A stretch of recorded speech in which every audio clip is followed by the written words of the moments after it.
trazer e que vai completar a terceira palestra falando sobre os institutos de saúde.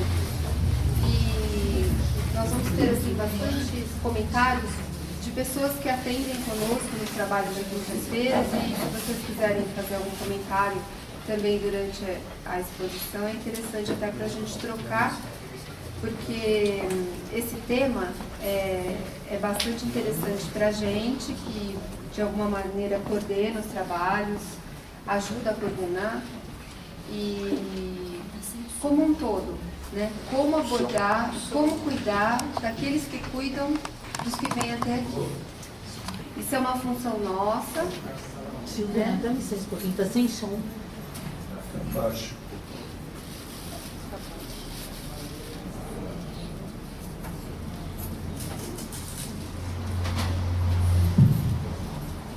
Alô? Alô? Não? Alô? Alô? Não pode pegar aquele da mesa? Alô? Olha lá, o Maida já vai resolver. Não, também?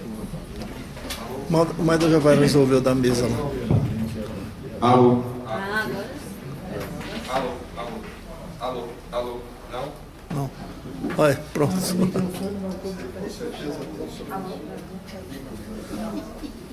Deu agora? Alô? Não. Peraí. Sou eu? Não é com a Lídia, Alô? também não. Isso daí é possível. Então, equipamento.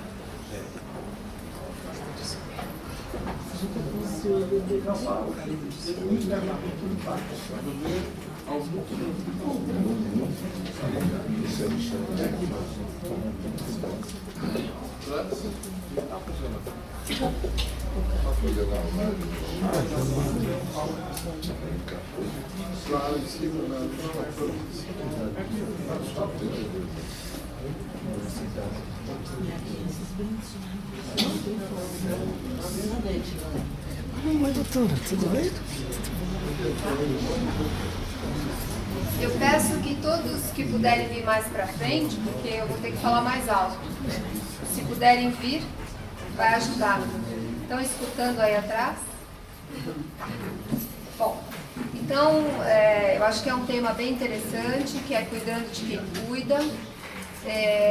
A gente sabe que tem pessoas que realmente vêm até nós inicialmente para tratarem do ponto de vista físico, psíquico, emocional, até espiritual, e que depois, de alguma maneira, têm um interesse e são até orientados a virem trabalhar conosco. Nós precisamos estar capazes de darmos orientações em relação a como essa pessoa deve se comportar, o que é importante para ela no trabalho, quais são os livros, quais são tudo que a gente tem de conhecimento e o que realmente importa para que o trabalho possa ser um trabalho de qualidade, porque na verdade já foi citado algumas vezes que na verdade nós não temos controle sobre o trabalho que a gente faz, a gente não sabe o quanto a gente está ou não beneficiando, nós somos instrumentos através do qual a espiritualidade vai nos utilizar para que a gente possa atingir todos aqueles que possam estar vindo até nós.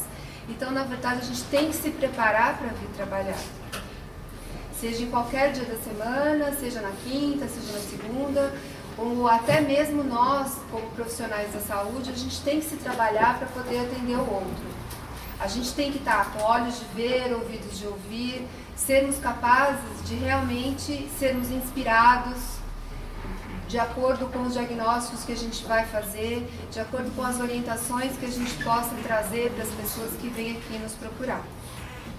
E por esse cuidado e essa palestra exclusiva falando sobre isso. Bom, a nossa estrutura de funcionamento, né, é de quinta-feira, que é o Núcleo de Terapia Complementar Espírita, que tem uma reunião semanal. A gente tem essa palestra que vai das 19 às 20, que este ano é o Passe como Cura Magnética.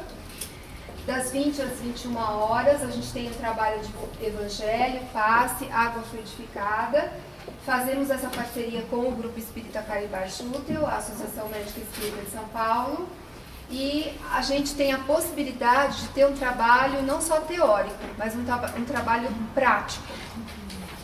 Das 21 às 22 horas, a gente faz atendimento desses casos e alguns desses casos, a grande maioria deles passa por uma orientação também mediúnica e são acompanhados pelo grupo e existe assim um tratamento médico e integrativo. De nenhuma maneira, isso nós já conversamos, nós interferimos com a conduta médica do paciente, nem sugerimos mudanças nesses tratamentos.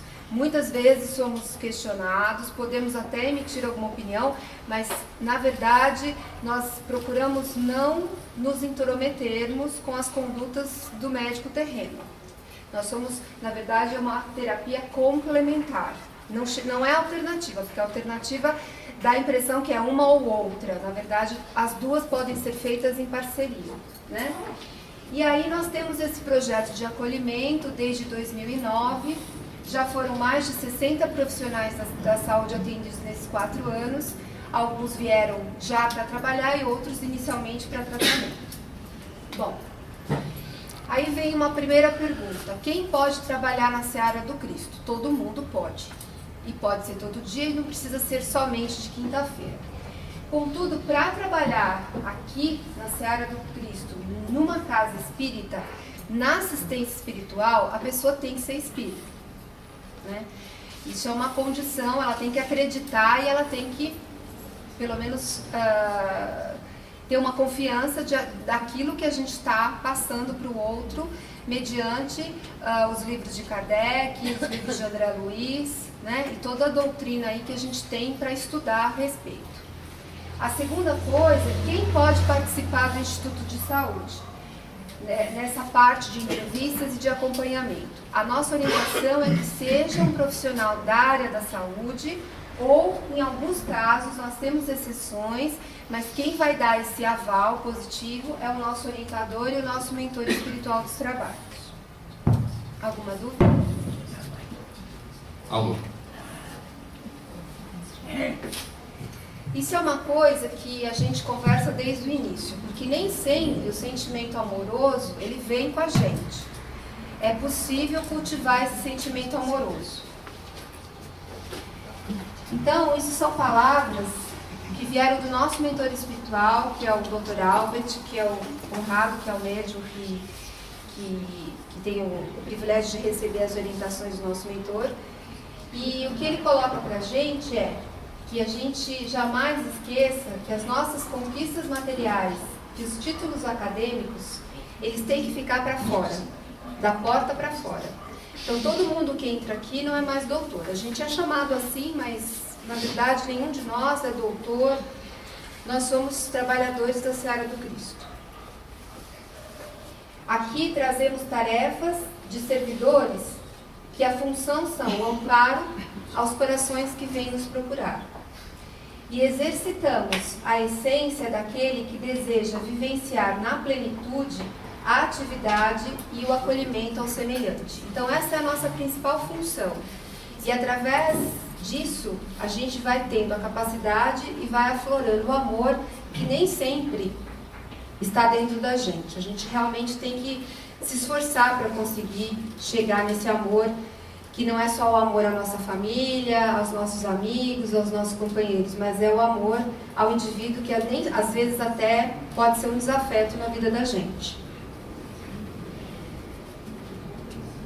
Que possamos prosseguir despindo de nossos mantos dourados e cravejados com as pedras do orgulho, da vaidade. Prossigamos de portas abertas, amparando a todos que batem a esta porta, e que o nosso empenho seja para aproximarmos estes corações de uma realidade que possa ir além das meras orientações clínicas da realidade espiritual do Evangelho. O único motivo, na verdade, de ser médicos é curar corações. E não é o coração físico, né? É o coração psíquico. E aí é que é a dificuldade, porque a gente não aprende isso na faculdade. Nenhum de nós. Então, realmente, o desenvolvimento amoroso capaz e suficiente para curar um coração não é brincadeira, não. E a gente é colocado em xeque todas as semanas quando a gente vem aqui, com os próprios colegas que trabalham com a gente, durante o nosso trabalho, com aqueles que vêm questionar coisas para nós, colocando-nos em xeque também, né? Aqui são palavras de André Luiz em nosso lar. Muitos profissionais da medicina no planeta, eles são prisioneiros das salas acadêmicas, porque a vaidade lhes roubou a chave do cárcere. Raros conseguem atravessar o pântano dos interesses inferiores e sobrepor-se às zombarias do mundo e o escárnio dos companheiros. Isso é uma coisa que eu falo muito, porque eu tenho o hábito, sempre tive, vim de uma escola, né, nasci num berço espírita, kardecista, meu pai é orientador de um centro kardecista em Santos, minha mãe é diretora, então eu tive uma formação totalmente voltada ao kardecismo e estudei em colégio católico até os 18 anos. Então eu sempre abordei os meus pacientes sobre a vida espiritual deles. E, assim, eu não tenho um amigo meu de muitos anos, ou um colega meu que eu tenha trazido a essa casa, exceto pela Patrícia, que estudou comigo, que frequente comigo os trabalhos. A maioria dá risada, a maioria acha que é sei lá o quê, que é besteira, que nem a curiosidade de vir, né? Porque às vezes não é nem assim, não, você pode não gostar, mas vem ver como é. Não existe nem a curiosidade. É como se eles estivessem no que a gente chama anestesiados, né? Eles estão numa outra sintonia, diferente da nossa. Então a gente tem que passar por isso e entender que ainda talvez eles não tenham chegado no momento deles. Mas faz parte do nosso testemunho, inclusive. Toda tarefa na Terra, nos campos das profissões, é o convite do Pai. O título para nós é uma ficha. Com essa ficha, o homem fica habilitado a aprender nobremente a servir ao Senhor, no quadro de seus divinos serviços no planeta. Então, na verdade, a nossa faculdade, os anos de residência, somente tem essa função, servir ao Senhor. O nosso diploma é de Jesus. Bom, e aí, temos mais algumas orientações, a partir do Dr. Antônio Ferreira, fundador da ANA São Paulo, também recebidas pelo médium Conrado em 2010. Devem ter os nossos companheiros de ideal esta vivência prática, esta vivência verdadeira onde quer que atuem. É necessário lembrar sempre aos corações que desejam se acercar destes trabalhos pioneiros de integração, que tragam a mais aflorada veia científica ou assistencial para o entendimento da espiritualidade e saúde, e que todos nós devemos ter como bases fundamentais a essência do que buscamos, que é o socorro ao semelhante. Aqui nós pedimos que alguns companheiros colocassem para nós o quão é importante virem trabalhar conosco. E aqui são palavras dos nossos companheiros. Esse trabalho é essencial para que eu me mantenha conectada cada vez mais com o meu ideal de vida e valores. Fortalece o meu caminhar, renovando a cada encontro a importância deste caminho escolhido no amor e no bem. Me despertou para a verdadeira grandeza dos valores espirituais e como eles enriquecem a relação médico-paciente. O meu atendimento enquanto médica tornou-se mais espiritualizado, na busca de um novo ideal de trabalho. Aprendi a olhar, a cuidar de mim e dos meus pacientes dentro da proposta do Evangelho, me colocando diante do trabalho do bem.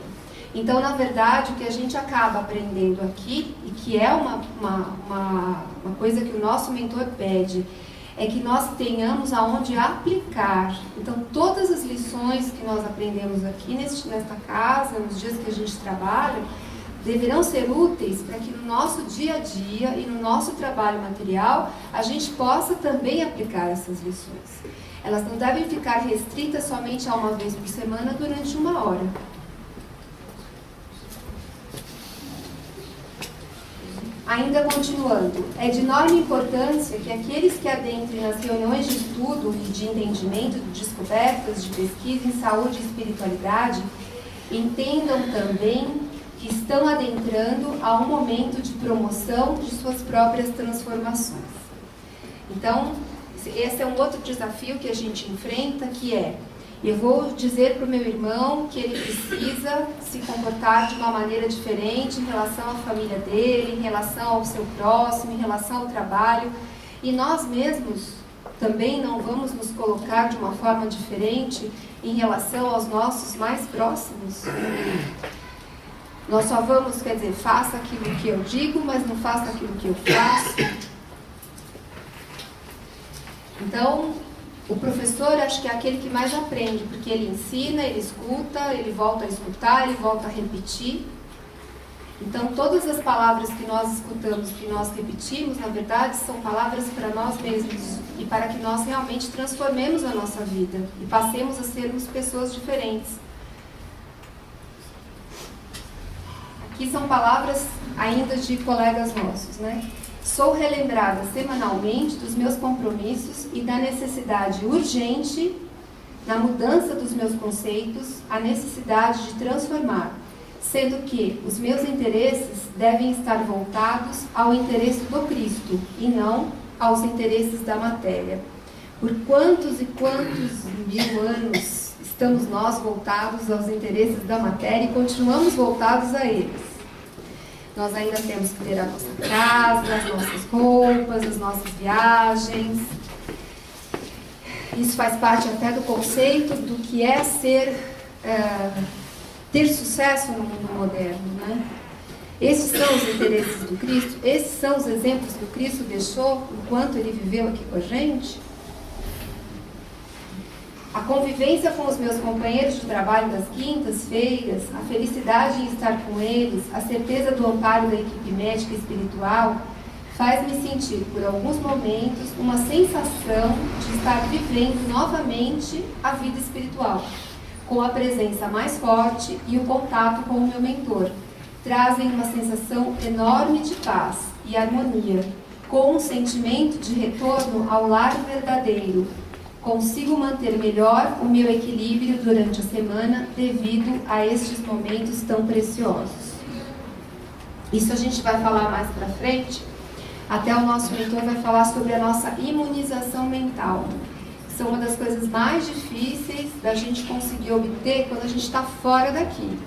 Porque aqui é um ambiente que foi higienizado desde de manhã, essas paredes foram todas limpas, né? A nossa corrente espiritual maravilhosa nos traz toda a condição para que a gente possa fazer o melhor atendimento. Agora, vamos lá trabalhar no pronto-socorro, vamos lá estar no nosso consultório com pessoas bravas, revoltadas, com todas essas condições que a gente vive hoje, né? E, na verdade, a gente tem que se manter o mais possível em condições para que a gente possa oferecer condições à espiritualidade que está atuando com a gente. Aí eu pus até essa fotinho, porque, vejam só, muitas vezes nós lidamos com pacientes muito carinhosos que vêm conversar com a gente, seja aqui ou seja no nosso trabalho. Eles são amorosos, nos beijam, nos acarinham, mas a gente tem muita gente brava que também trabalha com a gente, assim, e vem com tudo, né? Acho que quem trabalha com gente sabe que é assim. Então a gente vê essa vizinha de rapina, ela tem que ser cuidada, mas a gente tem que usar uma luva grossa, né? E a gente não pode deixar que isso perturbe a gente, né? Apesar que perturba, mas a gente tem que entender que aquela perturbação que possa vir daquele irmão, a gente tem que saber filtrar essa perturbação.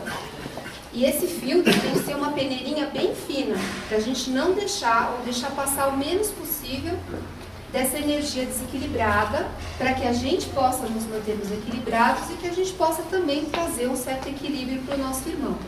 Então essas são palavras que o nosso mentor proferiu, que é o Albert, que fala o seguinte: destacamos para os vossos corações a importância da casa espírita, sobretudo quando vocês estão dedicados ao atendimento fraterno, junto de corações altamente necessitados. Tenham então na casa espírita o porto seguro. Temos um cabedal de proteção que nos renova as energias e nos imuniza.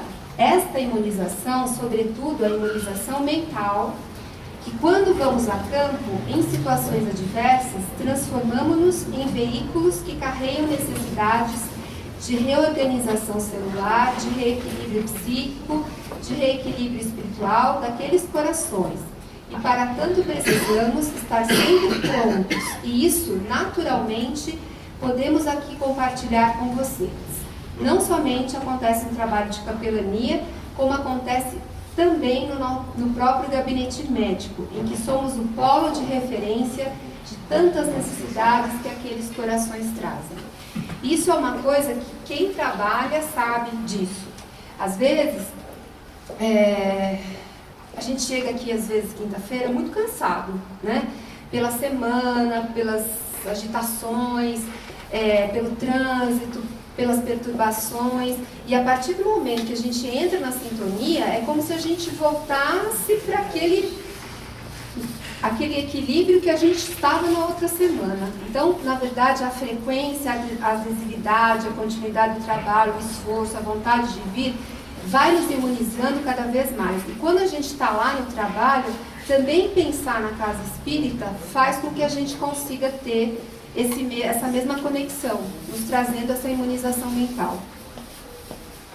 Alguma dúvida? Não. Aqui tem mais algumas palavras dos nossos companheiros que as noites de quinta-feira, mesmo que cansada na correria do dia a dia, me reportam uma grande sensação de paz e sentimento de felicidade por me sentir útil e poder ajudar ao próximo.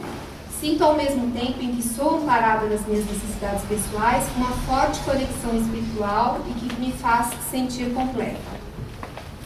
É a oportunidade de despojar-me do papel de profissional médico e passar a acolher o outro com uma visão mais humana e acolhedora, em suas dores, traumas, decepções, esperanças e fortalecendo a sua fé em Deus. Oportunidade de trabalhar a intuição para perceber qual aspecto emocional, psicológico, mental e espiritual está por detrás do assistido e que o acompanha em suas dores, angústias, relacionamentos, bem como o que motivou a buscar o tratamento espiritual. Bom, aqui vai uma pergunta que o nosso orientador, Albert, Quando você vira. Quando você vira para lá, ele para. Agora funciona. Ele Coitada. sempre nos questiona, e de tempos em tempos, quando nós temos novas orientações, porque nós discutimos os casos e as orientações são sempre muito semelhantes e servem para nós, né? É interessante isso, né? O caso que eu discuto é o caso que serve para mim. Toda vez que ele fala, alguma coisa que ele fala também cabe o cala fundo, né? Será que é coincidência? Será que não? Mas uma pergunta que é muito comum é essa. O que o Cristo quer que eu faça da minha existência? Se eu ouvir ele perguntar para muitos, inclusive de frente para a pessoa, né? Será que a gente para se perguntar isso?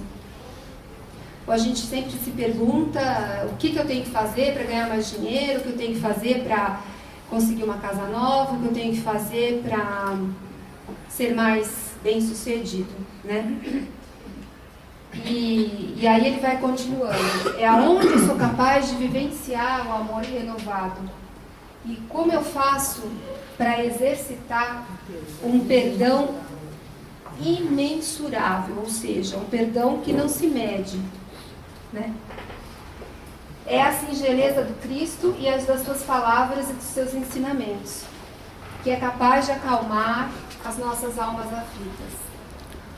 As nossas almas correm descontroladamente nas buscas materiais e as nossas almas são incapazes de enxergar ao lado do semelhante que divide conosco a oportunidade de crescimento e de aprendizado.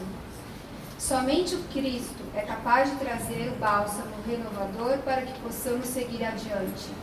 Encontrem o Cristo em vossos lares, encontrem o Cristo em vossos irmãos do caminho. Façam com que a manjedoura possa lhes trazer novos ares e novos ânimos para seguir adiante.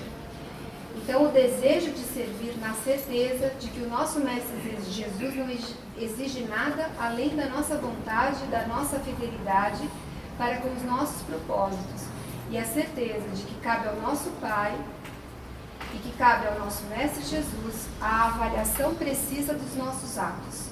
E na medida em que mantemos essa fidelidade e esse desejo, A rota a ser percorrida, ela tende a ser mais acertada, mais efetiva no aproveitamento dos nossos recursos e das nossas oportunidades que nos são outorgadas.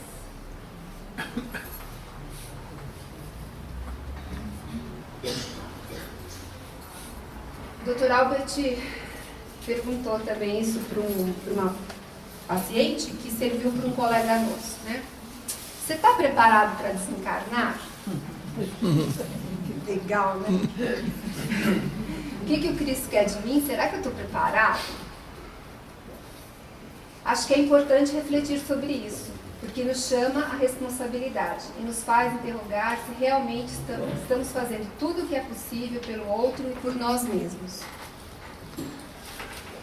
Esse trabalho preencheu uma lacuna imensa que sentia no meu eu. Tenho recebido um aprendizado fantástico e um conforto maravilhoso, que só a doutrina espírita poderia me dar no que se refere à morte, coisa que durante 40 anos me atormentava ao pensar a respeito. Cresci como pessoa e, com certeza, ao trabalhar, recarrego as minhas energias. Me alinho, seguindo em frente confiante, alegre, muito mais humilde e eternamente grato ao meu Pai por me apresentar a espiritualidade pelo grupo espírita Cair Baixo.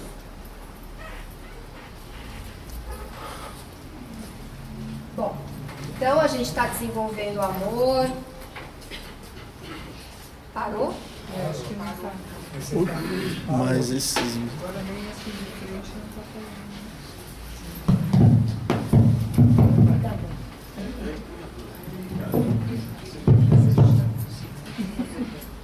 Bom, a gente já desenvolveu o amor, a gente está se questionando o que o Cristo quer de mim, a gente está se questionando se eu estou preparado para desencarnar, a gente está se imunizando mentalmente para vir trabalhar. Tudo isso a gente está fazendo. Bom, a gente ouve isso toda quinta-feira, né? Nossa, a gente é privilegiado, né? Nossa, a gente é tudo. Só a gente está ouvindo essas coisas. Será que a gente é privilegiado ou a gente tem mais responsabilidade? Aquele que desconhece, aquele que não tem o conhecimento, aquele que ainda está dormindo, aquele que está anestesiado, ele tem a desculpa de desconhecimento. A gente não, a gente está sendo alertado toda semana que a gente tem que mudar, né? Então, o privilégio é a responsabilidade, ou seja, é a vivência do Evangelho, não só aqui, como no nosso dia a dia. E são palavras do nosso mentor, que muitos companheiros que aqui estão conosco, mas que de alguma forma estão iniciando o processo, e não quer dizer que não estão aptos para isso, o que buscam, na verdade, é uma palavra fraterna. E o que temos que estar cientes é que nunca será o nosso desejo criarmos um grupo de diferenciação. Se há uma diferença deste grupo com os outros, é que aqui a gente está doando e é porque este deve ser mais comprometido. É porque este precisa se entregar mais e não porque, de alguma forma, tem algum privilégio. O privilégio é uma responsabilidade.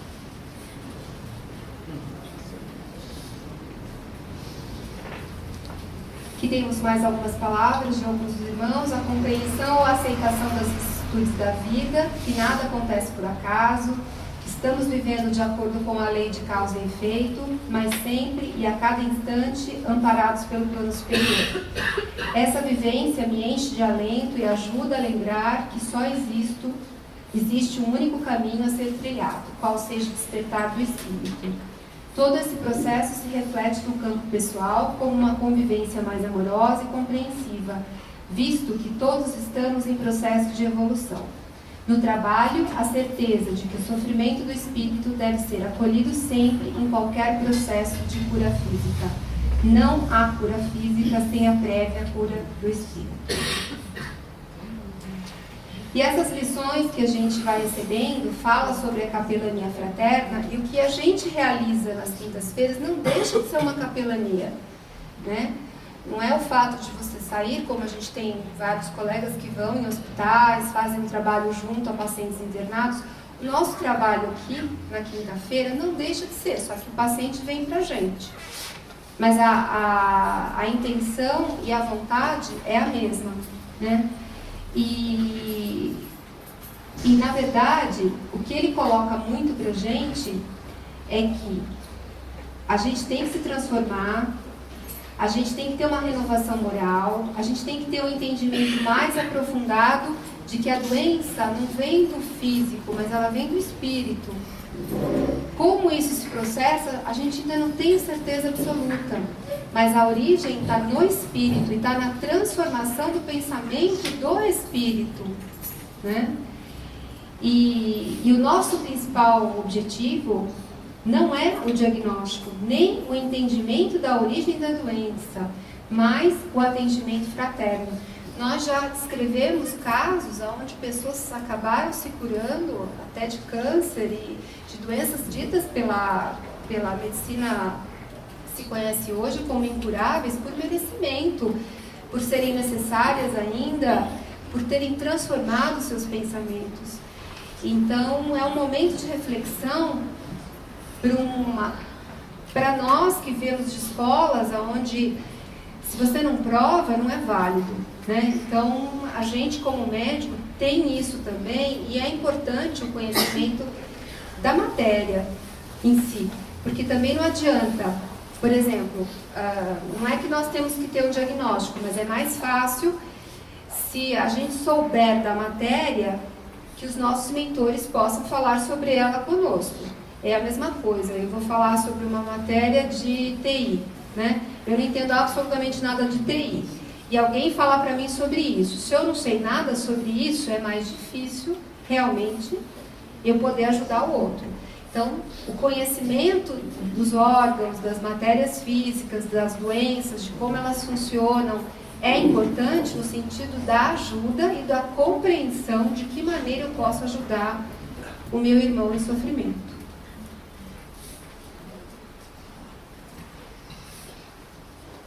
Aqui vão mais algumas frases dos nossos companheiros, né? Que todos nós somos aprendizes e, através do amor, nas mensagens e nas orientações dos atendimentos, sou preenchida nas minhas mais profundas necessidades da alma, fazendo com que eu tenha um crescimento pessoal, profissional e espiritual. Agradeço novamente a oportunidade de trabalho e vou me vencendo a cada dia na melhora da busca do meu equilíbrio e a capacidade de amar e praticar a caridade, para assim poder contribuir para uma melhor convivência e auxílio ao próximo. Aqui nós temos algumas palavras que são interessantes e importantes e que, na verdade, a gente fala da medicina do futuro, mas a gente já está na medicina do futuro, né? A gente só não consegue traduzir isso ou mensurar, mas nós já somos os médicos do futuro. Nós já somos uma semente, né? Nós somos o início, nós fazemos parte de um grupo que pratica uma medicina que será praticada normalmente nos consultórios médicos, nos hospitais, e que foram faladas, né, por André Luiz há mais de 70 anos. Então, hoje, estamos nós vivendo a medicina do futuro. E o nosso mentor comenta: precisamos vivenciar na plenitude. É preciso compreendermos que nos instantes em que nos colocamos à disposição para atendermos estes irmãos, não devem estar circunscritos a 1 hora por semana nas quintas-feiras. É a questão da obrigatoriedade e da questão da adesão. Mas o que é preciso que cada um de nós possa refletir é essa questão da adesão plena e a questão de vivenciar isto de uma forma irrestrita. Durante muitos séculos tivemos tempo para fazer todas as outras coisas. Agora não temos mais. É pulsante, é urgente, e vamos usar a palavra urgente, para que possamos compreender a importância de disseminarmos o despertar para a humanidade de uma nova proposta existencial, de disseminarmos para tantos corações uma nova proposta para a medicina, uma nova proposta de acolhimento dos seres, de compreensão, porque a medicina da terra do porvir deixará por terra tudo o que temos visto. Uma coisa que a modernidade trouxe para a gente foi nos afastarmos uns dos outros, né? Porque antigamente, não há muito tempo, a gente vivia em comunidade, as pessoas se conheciam, todos conheciam as casas uns dos outros, todos sabiam o nome das famílias, se relacionavam entre eles, se ajudavam, quando um precisava, outro estava sempre à disposição. Existia o médico da família, aquele que acompanhava essas pessoas e entendia as situações próprias das famílias. Então, as especialidades hoje nos trouxeram um grande conhecimento do ponto de vista técnico, e necessário até, mas nos afastaram muito do ser humano, né? E a gente ouve isso, uma queixa, que nós não estamos à disposição para os nossos pacientes, e é verdade. São muitos os pacientes, são muitos os lugares onde temos que atender, são muitas as situações, e nem sempre estamos disponíveis para o atendimento ao próximo, seja no nosso dia a dia, seja no nosso consultório. Isso é uma coisa que a gente tem que refletir, principalmente quando nos pedem ajuda. E a ajuda, às vezes, todos os dias ela é nos pedida, só que a gente não escuta que estão nos pedindo ajuda também, né? Isso acontece. Doutora Silvia, a última frase. Compreensão porque a medicina da terra do Corvite estará por terra todo o tempo. Não vou precisar mais tomar comprimido? Não, isso não acredito que seja assim, não. Eu não posso dizer isso, que será dessa forma. Eu acho que, na verdade, nós continuaremos a ter as doenças, nós continuaremos a ter os tratamentos, porque as pessoas ainda passarão, elas não estão totalmente isentas de passarem por provas, não mais de expiação, passaremos por fases de regeneração, mas as pessoas ainda ficarão doentes. Só que elas aceitarão a doença de uma maneira diferente que hoje os indivíduos aceitam. Hoje as pessoas se revoltam contra a doença, hoje as pessoas não entendem que a doença tem uma origem espiritual. Então, o entendimento da doença vai ser diferente. Mas eu não acredito que nós deixemos de tomar remédio. Talvez nós tenhamos menos infecção. Isso eu estou chutando, hein? Isso é um chute meu. Por quê? Porque eu acho que a infecção vem a partir desses miasmas, dessas energias negativas que a gente tem. A gente, como médico, fala muito que tem médico que tem mão podre, botou a mão e infecciona. É um horror a gente falar isso, mas é verdade. Então, acho que as pessoas vão ser um pouquinho melhores, né? Talvez os próprios colegas da área médica, né? Antes de começar uma cirurgia, vão fazer uma vibração, né?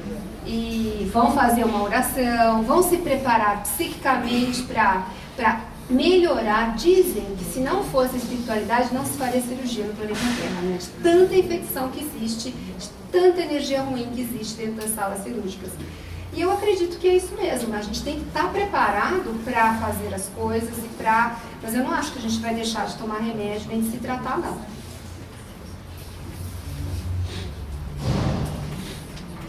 Mais algumas palavrinhas aqui.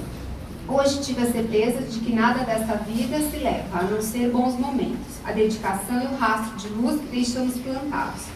Ver o carinho, a luta pela cura, a reciprocidade de uma pessoa presa a um leito de UTI ou a uma cama hospitalar e as suas lágrimas escorrerem quando você transmite uma palavra de fé, uma palavra de Deus. É tudo que pode preencher a nossa alma.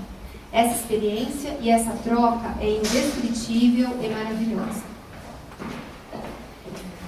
Acho que encontrei aquilo que o meu coração buscava, e este encontro me traz paz nos momentos em que sinto agonia.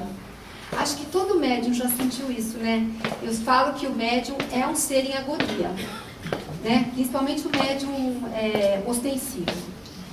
E a gente sabe que quem trabalha com a saúde e com a área de saúde, somos médicos em potencial, a gente tem que estar o tempo todo atento, olhando. Muitas vezes a pessoa não fala, muitas vezes você acaba fazendo um diagnóstico só da pessoa entrar.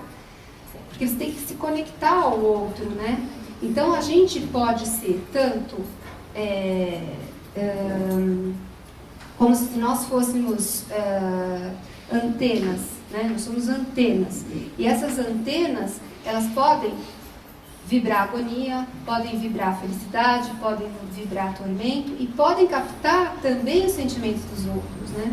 Então, à medida que a gente vai melhorando, se preparando e entendendo, essa antena muda a sua vibração. tanto para quem trata como para quem é tratado. A agonia é o reflexo de uma ansiedade. A ansiedade em descobrir qual é o meu propósito reencarnatório e como executá-lo no dia a dia. Como diz a doutora Marlene, se candidatar a este trabalho é se matricular na faculdade de Jesus, porque isso o ajudará na sua transformação moral. Me sinto amparada. Cabe a mim, dia a dia, colocar em prática aquilo que tenho a oportunidade de aprender. Grata por este laboratório de Deus.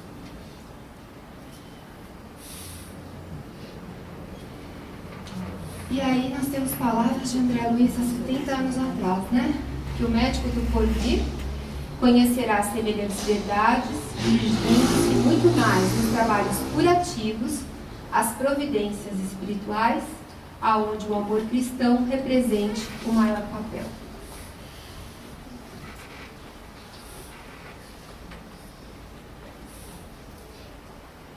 O médico do porvir, para sanar as desarmonias do espírito, precisará mobilizar o remédio salutar da compreensão e do amor, retirando-o do próprio coração. É de coração para coração.